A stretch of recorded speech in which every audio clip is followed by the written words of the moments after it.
I have not filmed anything all weekend.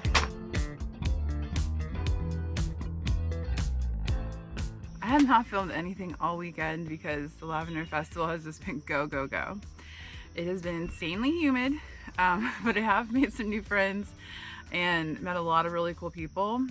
Also, I think you're foggy. There we go. So this is my booth. I finally have the setup down enough to where I feel like I can film a little bit and not waste a ton of time. This is kind of the before. I've set my tent up already. I take my tent down every night because they've called for thunderstorms every night, and I just didn't want to take a chance because this is actually the tent that my mother-in-law bought when AJ and I got married, and we got married under this tent in his parents' backyard. So it's kind of sentimental tent, and I don't really want anything to happen to it. And also, just from a frugal standpoint, I don't want to risk having to spend more money on a tent that I already have. Yeah, so I'm gonna keep setting up, and then I'll do a final reveal. So I'll also grab this and do a quick little before, and then you can see the after of how I've set my booth up.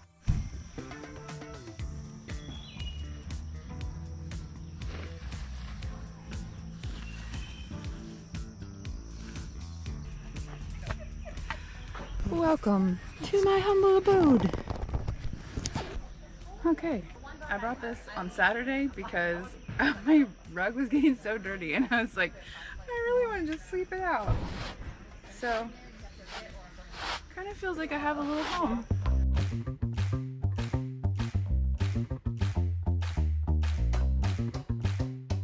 Here are a few things that I've learned just thinking about the customer experience and having a booth. My table setup is simple. I did add some fake flowers, and I feel like it's a nice touch. QR codes are pretty key because a lot of people might throw away a business card, but if you can get them to scan the code, follow you on Instagram right there on the spot, then it's more likely they'll at least like remember you when your content pops up on their feed. I have a little table out front also advertising some things because some people will walk by and they might not be in a place where they can thoroughly read all my stuff, but if I have a little table out front, then they can quickly see what I'm offering. And then if you see here, I have a table and some chairs because when you do a mini session with me, I need for you to scan the QR code to pay or fill out a model release, which is probably optional, but still a lot of people like to support my photography and be like featured on my website. So, love getting model releases signed. And then I also have them fill out their information on a clipboard because you never know with electronics these days. I just like to have everything written down too. I'm old school, what can I say? And then 2 fans. I have 2 black fans hanging up that when someone comes in and wants to book a session, I immediately hand them a fan so they can kind of cool off and sit down while they process everything. And that can really kind of help to ease some of the stress that the heat is putting on you. So thinking about the client experience, one person said, ooh, this is luxury VIP treatment, because I don't know how many events like this you've been to personally, but when you go to an event, you're walking everywhere.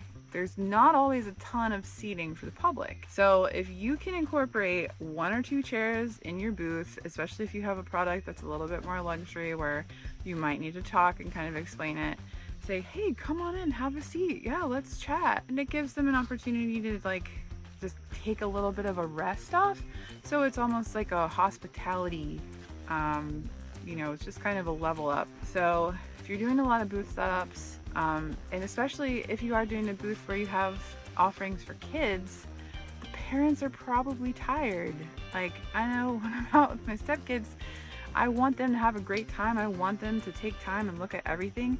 But man, am I tired. I'm thinking like, I just want to sit down. I want to sit down while they look at these toys. These Ikea chairs were super cheap. If you do a lot of booths, I would recommend just having a couple chairs there and say, hey parent, sit down a minute, rest your feet while the kids look at the crafts I made, because then you're more likely that the kids are going to find something they love and beg their parents for it. So, and then this, I had printed at Vistaprint to show off my portfolio, and it is so much easier and quicker to set up and take down than having to put frames up like that. And I attach it to my tent with a little bungee cord so it makes it less likely to blow away. It was definitely worth the investment because it used to take me maybe 20 minutes to set up all my pictures, and then I was constantly picking them up. I broke frames because the wind would blow. This thing was really definitely worth the investment. I got it from Vistaprint. Of course, if you need any help with the photography to make one, I'd be happy to help. I don't know where you're located because you're watching me on YouTube, but yeah, I love making those kinds of things. So,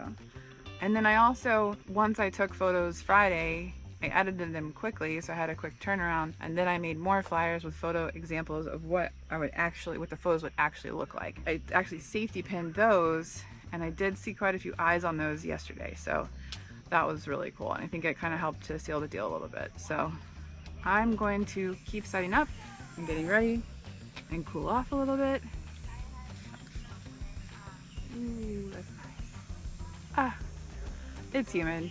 We live in Virginia, so this is not news. But yeah, day 3 of the Lavender Festival. Thank you for joining me. I'm gonna give you a final tour of my booth, and then I'm gonna put the GoPro away and run my business.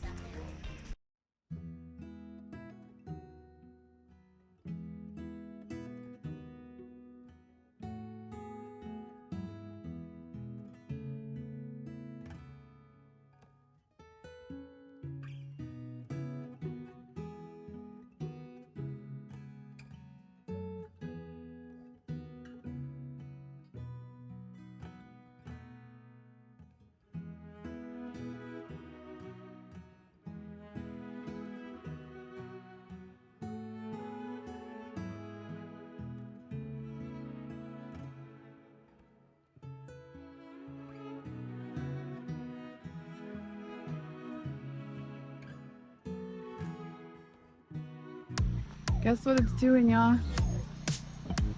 It's drizzling. 100% humidity. Got to love humidity.